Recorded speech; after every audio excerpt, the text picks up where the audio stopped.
Shalom, Bapak, Ibu, Saudara-saudari yang dikasihi oleh Tuhan Yesus Kristus. Selamat berjumpa kembali di channel Suara Rohani Kristen. Pada kesempatan malam hari ini, kita akan sama-sama mendengarkan khotbah yang akan disampaikan oleh Ibu Pendeta Dewi Basjir tentang keadaan manusia di akhir zaman. Dan sebelum kita mendengarkan khotbah pada malam hari ini, saya akan membacakan satu ayat firman Tuhan yang terambil di dalam Yohanes pasal 12 ayatnya yang ke-48. Barang siapa menolak aku dan tidak menerima perkataanku, ia sudah ada hakimnya, yaitu firman yang telah kukatakan, itulah yang akan menjadi hakimnya pada akhir zaman. Shalom Bapak Ibu, apa kabarnya hari ini? Luar biasa ya, kita percaya kita ada di tahun 2026 ini adalah karena anugerah Tuhan. Kalau kita masih hidup, itu semua karena anugerah Tuhan. Bukan karena kuatnya kita, bukan karena kita olahraga jadi kita sehat, bukan karena kita minum vitamin jadi kita kuat. Kalau kita ada sebagaimana kita ada itu karena anugerah Tuhan. Bilang kanan kirimu, bersyukur karena anugerah Tuhan. Berapa banyak yang percaya bahwa kita ada di hari-hari yang terakhir hari-hari ini? Angkat tangan. Ya, kalau nggak percaya saya mau kasih tahu saudara tanda-tanda akhir zaman itu. Ya, karena kita melihat keadaan sekarang ini sedang tidak baik-baik saja. Kalau lihat berita di TV perang, ya bangsa bangkit melawan bangsa. Hari ini Iran saudara berada di dalam krisis yang luar biasa. Ya, rakyatnya memberontak dan mata uangnya jatuh hari ini. Ya, dan mereka sekarang sudah memakan korban banyak jiwa, demonstran saling bunuh. Ya, karena krisis yang baru masuk di 2026 sudah jatuh begitu luar biasa. Kita perlu berjaga-jaga melihat ya bagaimana hari-hari ini terjadi, bangsa-bangsa tidak baik-baik saja. Ya, bisa pecah perang dunia 3 kalau sudah semua marah saudara. Ya, makanya kalau lihat berita itu jangan cuma tiktokan terus, amin. Jadi nggak tahu keadaan zaman. Ya, soalnya tiap hari cuma tiktok terus yang dilihat. Kita perlu melihat keadaan zaman supaya kita ini berjaga-jaga. Lalu saudara tanya apa tanda-tanda akhir zaman? Yesus sudah kasih tahu akan ada berita-berita yang menakutkan. Belum lagi tanda-tanda di langit hari-hari ini aneh-aneh terjadi ya. Kemarin di daerah puncak ya ada dentuman, lalu ada warna merah di langit.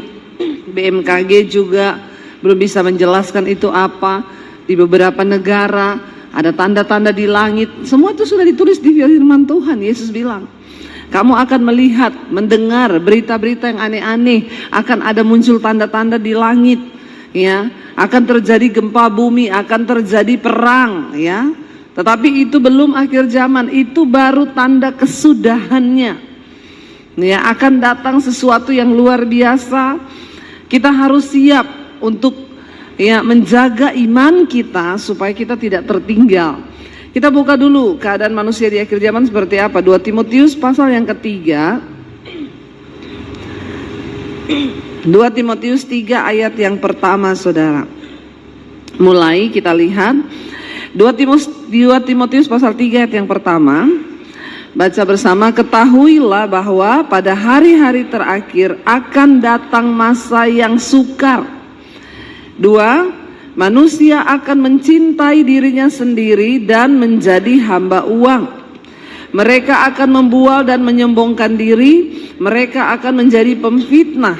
Mereka akan berontak terhadap orang tua dan tidak tahu berterima kasih, tidak mempedulikan agama, tidak tahu mengasihi, tidak mau berdamai, suka menjelekan orang, tidak dapat mengekang diri, garang, tidak suka yang baik, suka mengkhianat, tidak berpikir panjang, berlagak, tahu, lebih menuruti hawa nafsu daripada menuruti Allah. Secara lahiriah mereka menjalankan ibadah mereka, tetapi pada hakikatnya mereka memungkiri kekuatannya. Jauhilah mereka itu. Amin saudara. Alkitab berkata ada tanda akhir zaman. Ya, yang sudah di depan mata kita lihat.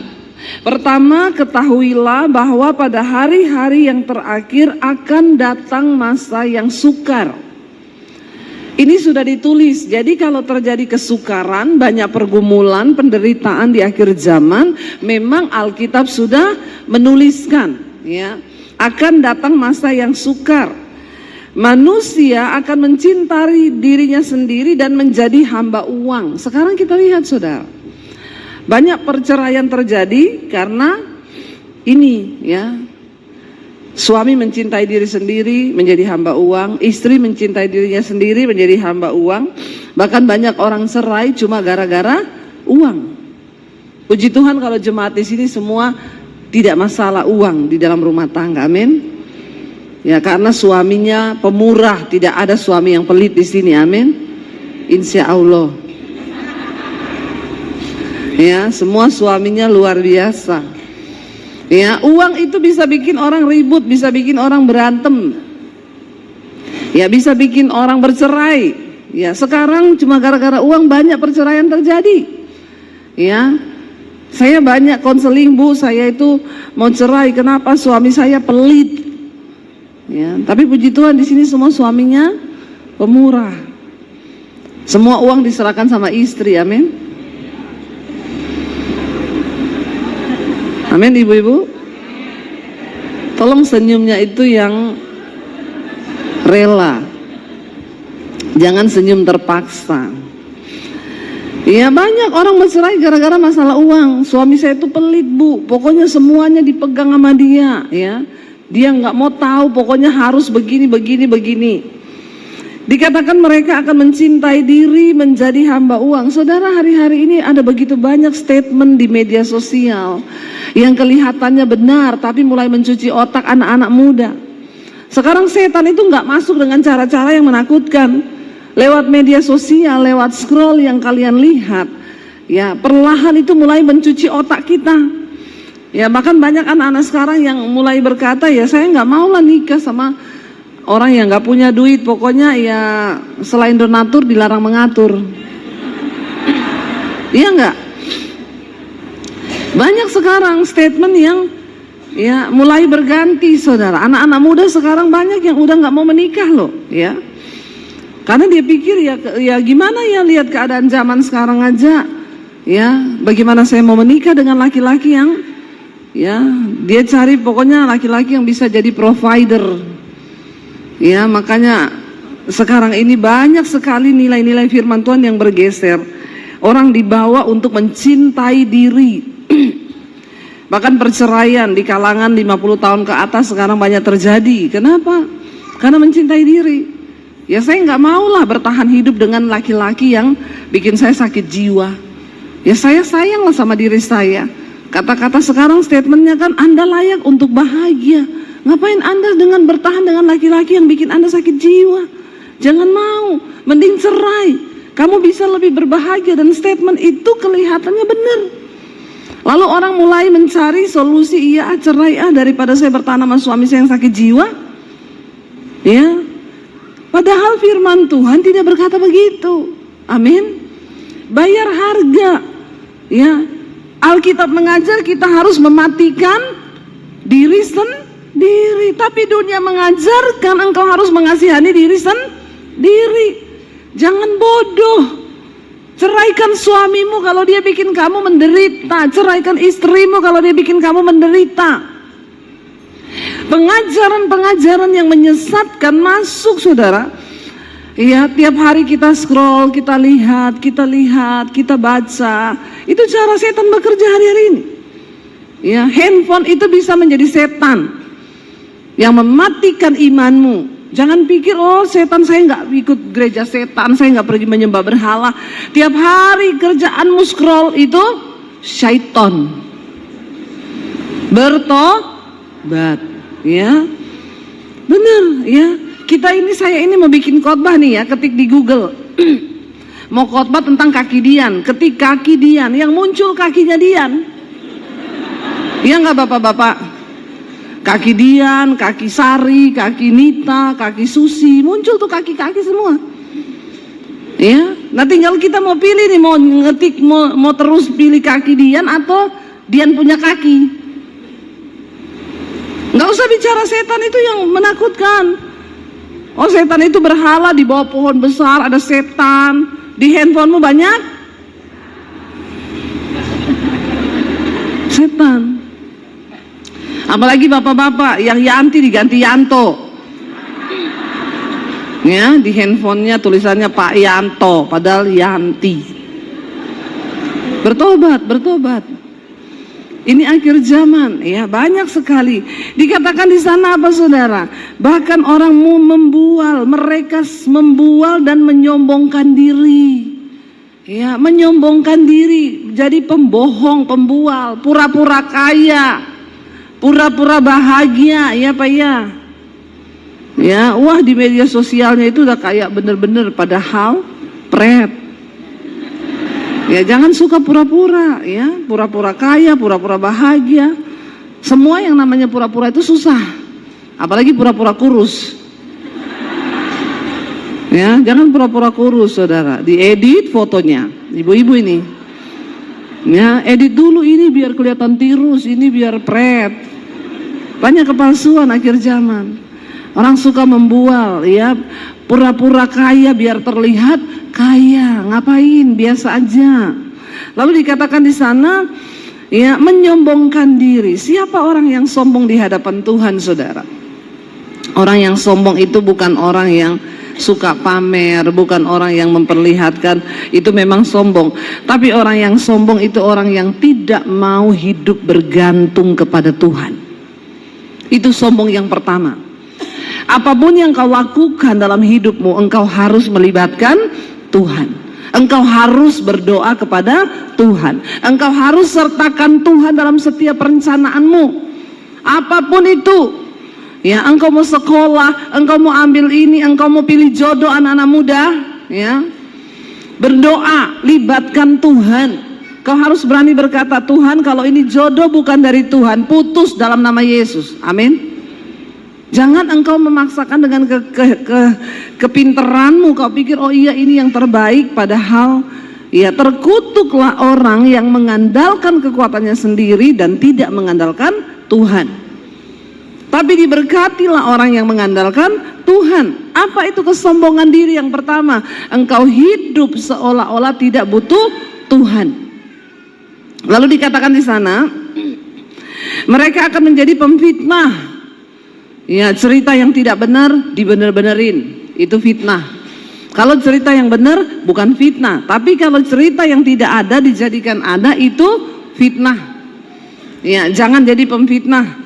Mereka memberontak terhadap orang tua dan tidak tahu berterima kasih. Saya lihat kemarin berita anak 12 tahun bunuh ibunya, saudara. Bayangkan, dia bunuh ibunya, dia tikam pakai pisau sampai berdarah-darah. Lalu ketika ditanya kenapa anak ini sering dimarahin, karena dia main game terus, main HP terus. Jadi dia sama kakaknya itu sering dimarahin sama mamahnya. Lalu dia kepahitan, kemarin ditanya, ternyata dia bilang dia suka lihat game pembunuhan. Jadi dia terinspirasi dari game pembunuhan itu. 12 tahun dan dia bunuh mamanya sendiri. Ya, ini setan bekerja luar biasa, saudara. Bayangkan loh, saya tidak habis pikir anak perempuan bukan anak laki-laki. Anak perempuan bisa bunuh mamanya. Alkitab berkata ini akan terjadi di akhir zaman. Mereka itu memberontak terhadap orang tua. Anak-anak muda, ya, walaupun orang tuamu itu pendidikannya rendah, dengarkan nasihat orang tuamu, amin. Karena biar bagaimanapun dia lebih duluan hidup dari kau. Jangan merasa sok pinter. Anak-anak muda sekarang itu banyak yang merasa sok pinter. Tiap kali orang tua ngomong apa, dia merasa dia yang paling pinter. Ya, kalau engkau tidak bisa menghargai orang tuamu dalam satu hal yang pertama, maka nggak mungkin hidupmu diberkati. Amin. Walaupun orang tuamu nggak lulus sekolah, walaupun orang tuamu pendidikannya rendah, hormati orang tua. Karena Alkitab berkata orang yang menghormati orang tua itu dikasih panjang umur, bahkan hidupnya akan diberkati di bumi. Amin. Lalu dikatakan di sana, Ya, mereka tidak mengasihi orang tua, tidak menghormati orang tua, tidak tahu berterima kasih. Saudara sering ketemu nggak sekarang sama orang-orang yang tidak tahu terima kasih? Banyak nggak? Banyak ya. Banyak saudara. Udah ditolong tidak terima kasih. Ya, makanya sekarang jangan sembarang ngasih orang utang. Orang itu kalau utang baik sekali. Bener apa bener? Ya, kalau ada maunya, baik sekali. Begitu mau ditagih utang, kayak kita yang punya utang. Ya, mau nagih utang aja hati-hati loh. Maaf ya, maaf banget. Ya, saya ini perlu uang saya. Dulu kan kamu pinjam kan 1 juta, maaf banget, bisa nggak dibalikin? Jawabannya apa? Udah kayak 10 juta aja, cuma 1 juta juga ditagih-tagih, pret. Benar nggak saudara? Akhir zaman orang itu nggak tahu terima kasih. Ditolong, jangan kaget ya. Hidup ini belum kejam kalau Anda belum dijahati sama orang yang sering Anda tolong, yang sering Anda bantu. Ya, kita bantu dia, di luar dijelek-jelekin kita. Iya Pak ya? Siapa yang sudah mengalami begitu? Yang belum saya doakan biar ngalami. Biar Anda merasakan akhir zaman. Iya memang benar, ya. Nggak tahu terima kasih orang-orang sekarang ini. Ya, makanya kita juga harus berhikmat, saudara. Ya, jangan sembarang berteman sama orang sekarang. Ya, tapi bukan berarti harus bermusuhan, tapi kita juga harus pilih-pilih. Saya paling takut itu kalau ada yang WA, halo Say, masih ingat aku? Takut saya itu. Ya, wow, sekarang tambah cantik loh ya. Saya balas nggak ingat. Saya ini loh, ini ya nggak ingat. Kebetulan saya kena amnesia. Kalau kau terusin itu, maaf Say, ya boleh nggak pinjem? Aduh, udah. Ya, hari-hari gini mending jaga diri saudara. Berbuat baik sama orang boleh, tapi kau jangan menjadi Tuhan bagi orang. Amin. Ya, nggak bisa jadi Tuhan buat orang. Kita berbuat baik selama kita digerakkan Tuhan, dan kalau sudah berbuat baik jangan harapkan balas. Kalau kau nolong orang, nolong aja, jangan minta ganti, nanti kau sakit hati. Amin. Orang datang utang, boleh nggak utang 5 juta? Nggak bisa. Saya kasih kau 500.000 aja, tapi nggak usah utang, ambil. Amin. Mending begitu daripada ya jadi bulan-bulanan nanti saudara bikin status di Facebook, sudah 2026 utang dari 2024 belum dibayar. Banyak yang begitu. Karena memang akhir zaman orang tidak tahu terima kasih. Jadi kalau saudara mengalami gitu, oh iya memang Alkitab sudah tulis kok.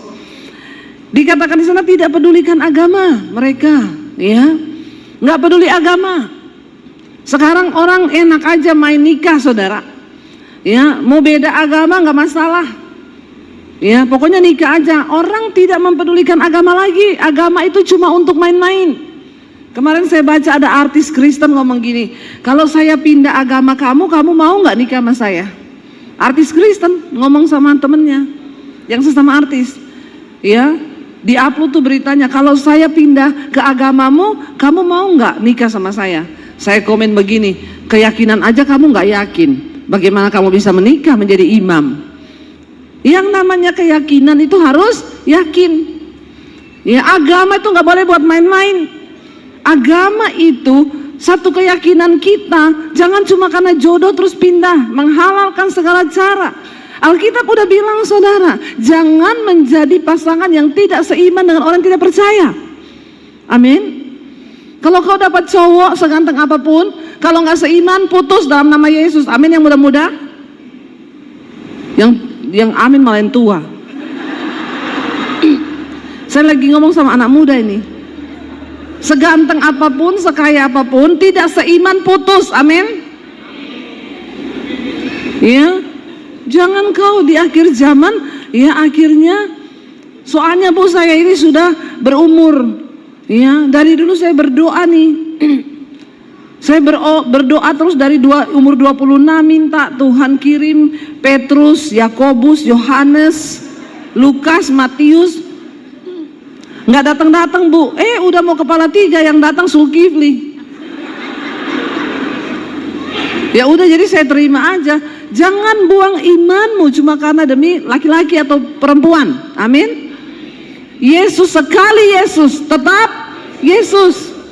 Jangan nggak pedulikan agama, karena agama itu adalah keyakinan kita, kepercayaan kita.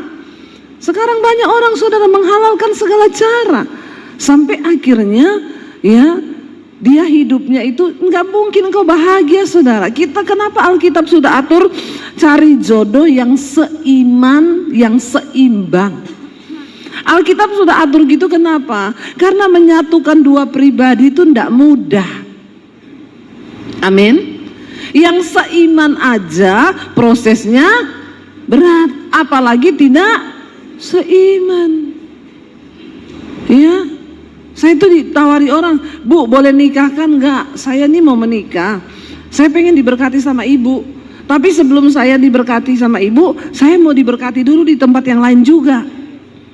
Karena kami beda agama, enggak usah, satu-satu aja. Orang model-model begini, orang mempermainkan agama, mempermainkan Tuhan. Ya, kenapa dipaksain kalau nggak seiman? Enggak usah. Amin. Akhirnya dipaksakan, kan mereka tidak lagi mempedulikan agama. Ayat 3, tidak tahu mengasihi, tidak mau berdamai, suka menjelekan orang. Ya, jadi sekarang ini, saudara, akhir zaman kita akan lihat ini. Para pemimpin-pemimpin dunia nggak mau saling mengasihi, nggak mau berdamai. Ini pemusik sudah maju ya? Saya ini belum selesai loh.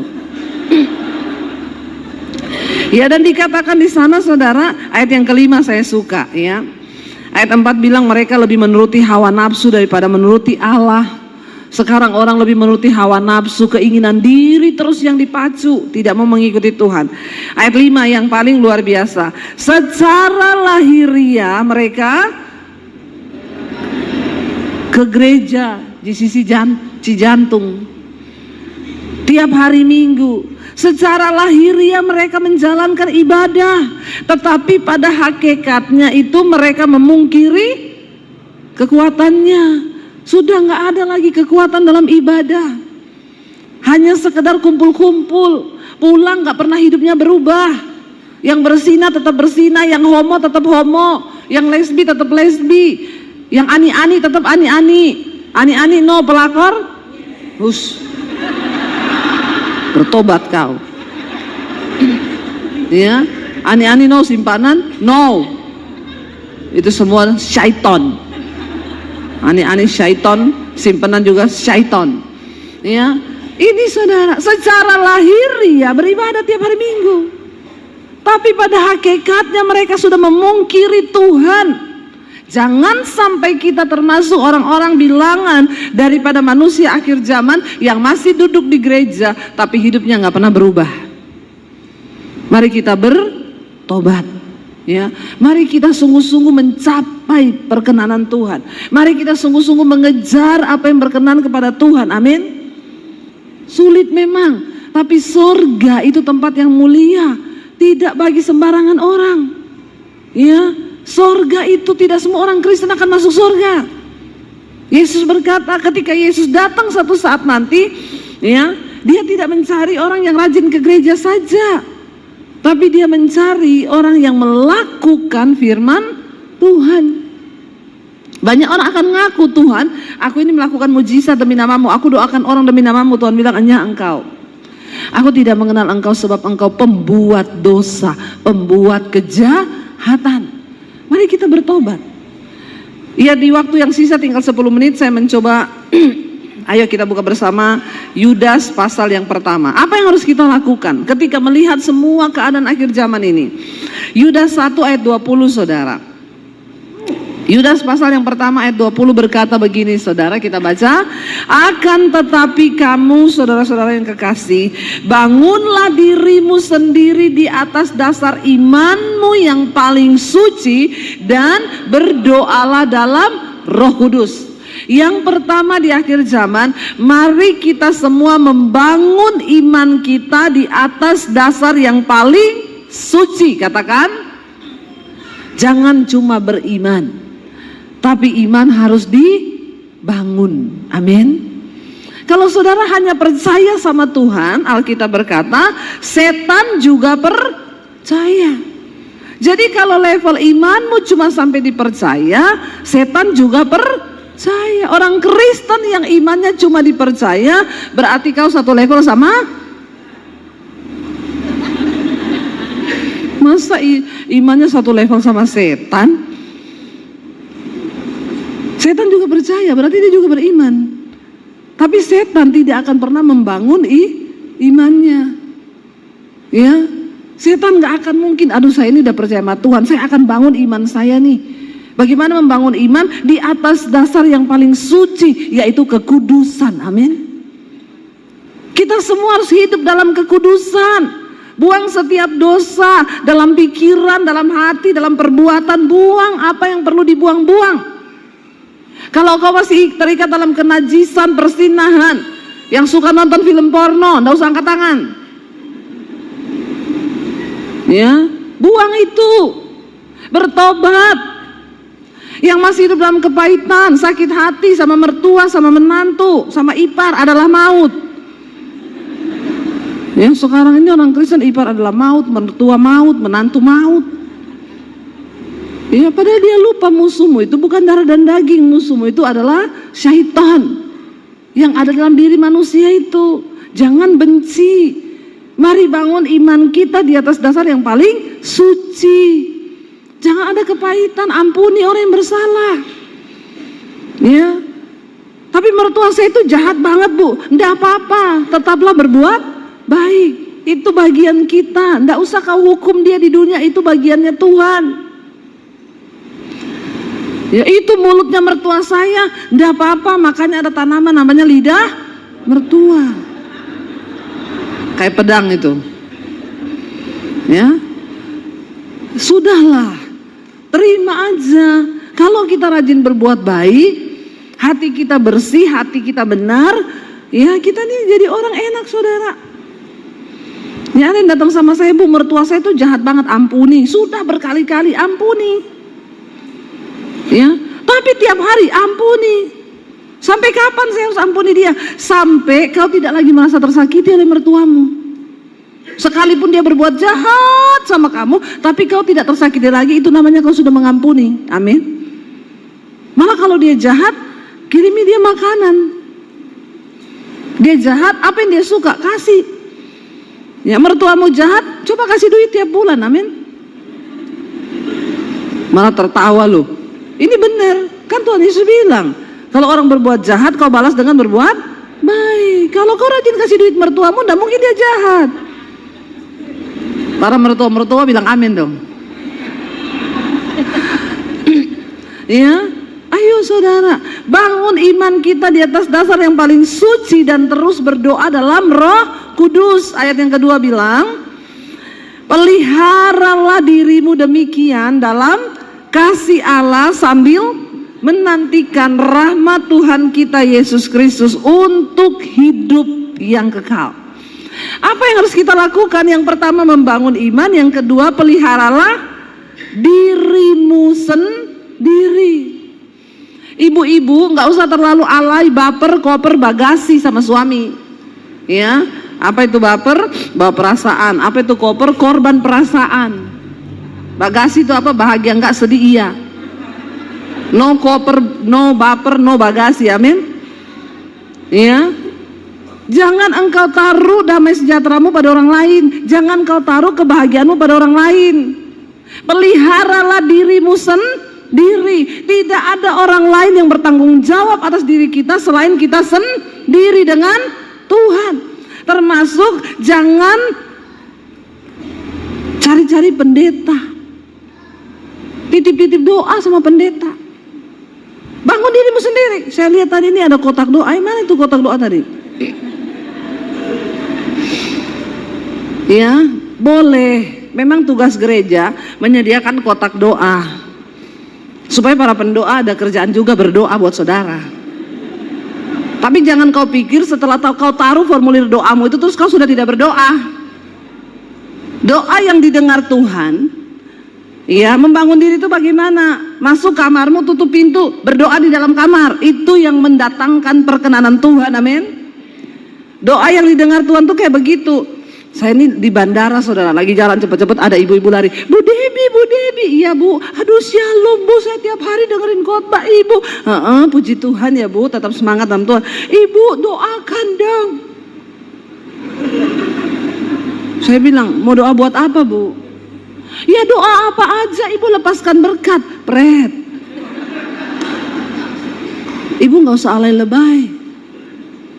Ya, Bu, doa yang berkenan sama Tuhan, doa yang lahir dari hati yang hancur.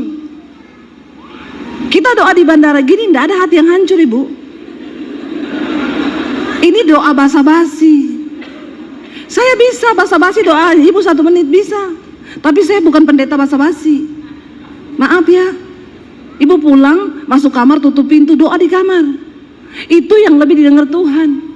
Saya tidak sakti Ibu, nggak ada pendeta hebat. Yang ada Tuhan yang amin. Jadi jangan salah mengerti, kalau minta doa saya nggak doain. Saya nggak lebih sakti dari saudara. Ibu, saya kasih Ibu pengertian ya. Saya berdoa buat Ibu sekarang bisa. Tuhan dalam nama Yesus berkati dia, biarlah Tuhan apa menjadi. Amin. Kita ini mau main-main sama siapa? Apakah Tuhan tuh bisa dimain-mainin? Doa yang didengar Tuhan, doa yang lahir dari hati yang hancur. Makanya jangan titip doa. Nggak ada pendeta mau nangis buat saudara, saya pun tidak. Makanya jangan saudara suruh, Bu doain suami saya Bu, kagak mau saya nggak cinta suamimu. Nggak mungkin saya berdoa dengan hati yang hancur buat suamimu. Kenapa? Orang saya nggak cinta sama suamimu. Benar nggak? Kalau saya doa buat suami saya nangis karena saya mencintai suami saya. Nah itu hujan. Berkat dicurahkan. Kalau berkat aja langsung amin. Tanda-tanda manusia akhir zaman. Ya. Sudah naik mereka. Dengar Bapak Ibu ya, saya mau bilang benar, boleh taruh form doa, tapi Tuhan tidak tertarik yang begitu. Doa di kamar, kau nangis di kamar. Amin. Datang di kamar, Tuhan aku punya pergumulan, tutup pintu. Orang yang berdoa di tempat yang tersembunyi, kata Tuhan Yesus, berdoalah di tempat yang tersembunyi, maka Bapamu yang ada di tempat yang tersembunyi akan mendengarnya dan akan menjawabnya dari tempat yang tersembunyi. Itu yang benar. Ya, Alkitab bilang yang terakhir karena saya sudah diintimidasi. Ayat 22 baca, tunjukkanlah belas kasihan kepada mereka yang ragu-ragu. Hari ini kalau ada orang ragu-ragu dalam iman, ayo kuatkan dia. Jangan ragu, Tuhan Yesus itu ya dan amin. Amin. Ayat 23, selamatkanlah mereka dengan jalan merampas mereka dari api, tetapi tunjukkanlah belas kasihan yang disertai ketakutan kepada orang-orang lain juga, dan bencilah pakaian mereka yang dicemarkan oleh keinginan-keinginan dosa. Hari-hari ini kita harus menjadi penuai-penuai akhir zaman. Selama masih ada waktu saudara, kalau Tuhan datang nanti kita menghadap Tuhan, dia nggak tanya depositomu berapa, dia nggak tanya jumlah rumahmu berapa. Tuhan akan tanya berapa jiwa yang sudah kau bawa untuk datang kepadaku. Itu akan menjadi persembahan yang terindah di hadapan Tuhan. Kita bangkit berdiri bersama. Bapak Ibu, saudara-saudari yang dikasihi oleh Tuhan Yesus Kristus, kita telah bersama-sama mendengarkan khotbah yang telah disampaikan oleh Ibu Pendeta Dewi Basjir tentang keadaan manusia di akhir zaman. Semoga lewat khotbah yang telah kita dengar pada malam hari ini memberkati setiap kita orang percaya. Dan di akhir video ini kita akan sama-sama menyaksikan suatu renungan firman Tuhan yang akan disampaikan oleh Ibu Cornelia. Selamat menyaksikan. Tuhan Yesus memberkati. Mari kita berkumpul dan mau mendengarkan firman Tuhan pada malam hari ini. Bapak, Mama, saudara sekalian yang diberkati oleh Tuhan, mari kita mendengarkan firman Tuhan lewat judul bacaan Mazmur 86. Dia katakan doa minta pertolongan dari Daud. Daud mengatakan firman Tuhan pada malam hari ini. Sendengkanlah telingamu ya Tuhan, jawablah aku, sebab sengsara dan miskin aku. Lewat firman ini Raja Daud katakan kepada Tuhan bahwa aku adalah miskin sengsara.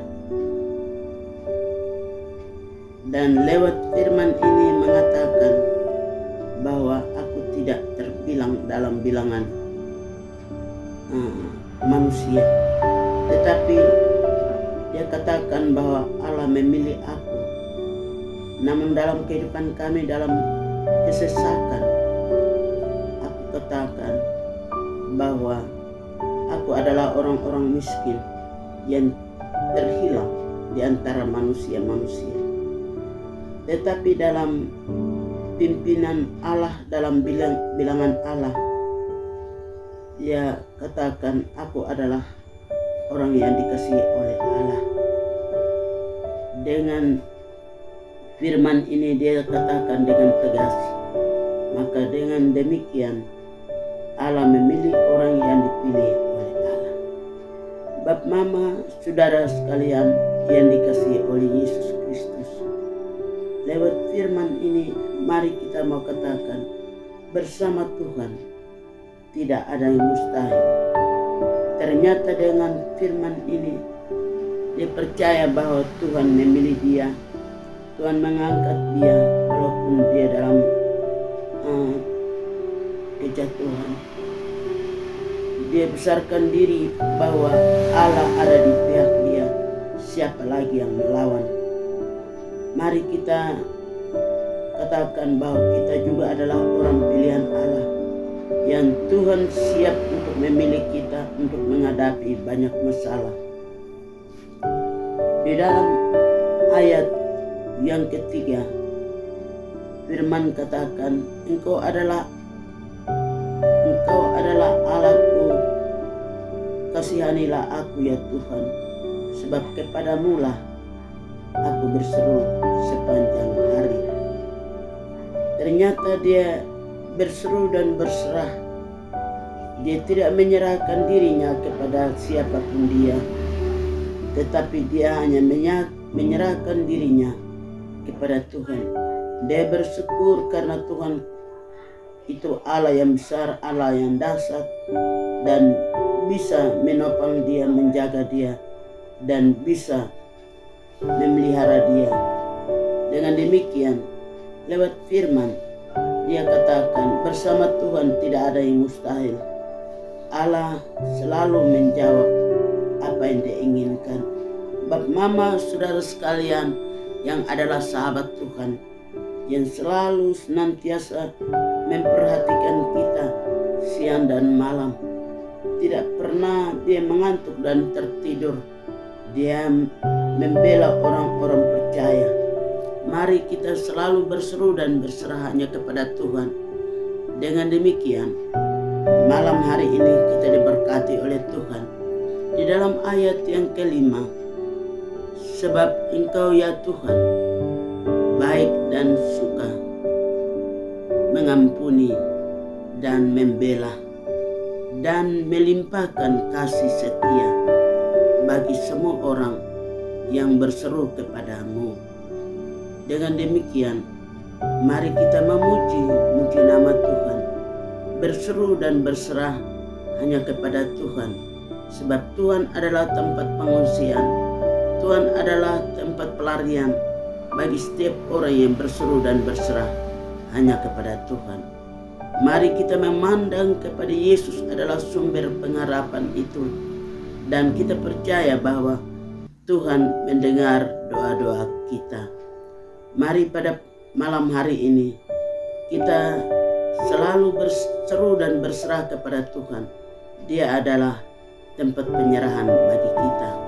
Di dalam ayat yang ke-6 daripada firman ini, dia katakan, pasanglah telinga kepadaku, doaku, ya Tuhan, dan perhatikanlah suara dan permohonanku. Kita percaya dengan doa penyerahan diri kepada Tuhan. pasti Tuhan akan mendengar doa kita. Pasti Tuhan bersama dengan kita. Kita percaya bahwa kita menang bersama dengan Tuhan. Mari kita selalu berserah kepada Tuhan, dan penyerahan diri kita, Tuhan pasti akan menjawab. Di dalam ayat yang ke-7, bab mama saudara yang dikasihi oleh Tuhan, yang selalu senantiasa mendengar doa-doa kita, pasti menjawab. Pada hari kesesakanku, aku berseru kepadamu, sebab engkau menjawab aku. Di dalam penyerahan diri daripada doa daripada Daud, ternyata Tuhan mendengar, dan doanya selalu senantiasa didengar oleh Tuhan. Dengan penyerahan diri ini, kita percaya pasti Tuhan, kita akan menang bersama dengan Tuhan.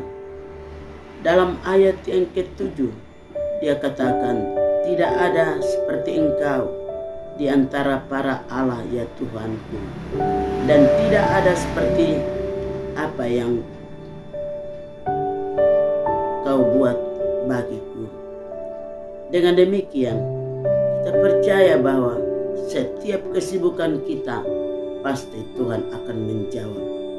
Bab mama, saudara sekalian yang diberkati oleh Tuhan, yang adalah sahabat Tuhan, mari kita selalu senantiasa menyerahkan diri kita kepada Tuhan, sebab Tuhan itu selalu siap dan membuka telinga, mendengar doa kita, membuka mata, melihat keadaan dalam kesusahan, maka Tuhan siap menjawab itu bagi kita. Di dalam ayat yang ke-9, segala bangsa yang kujadikan akan datang sujud menyembah di hadapan-Mu ya Tuhan, dan akan memuliakan nama-Mu. Bab mama, anak-anak yang diberkati oleh Tuhan, setiap orang yang menyerahkan diri kepada Tuhan, tidak pernah Tuhan tinggalkan. Tuhan selalu setia menjawab dan selalu senantiasa melihat akan kita, dan Dia akan menjawab apa yang kita inginkan. Yang penting kita berseru dan berserah hanya kepada Tuhan.